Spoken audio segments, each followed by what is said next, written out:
وجاوزنا ببني إسرائيل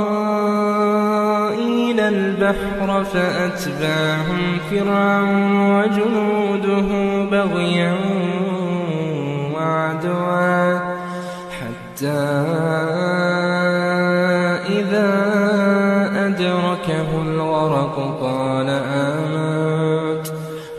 آمنت أنه لا إله إلا الذي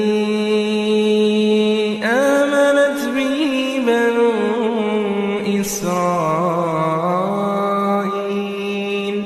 وأنا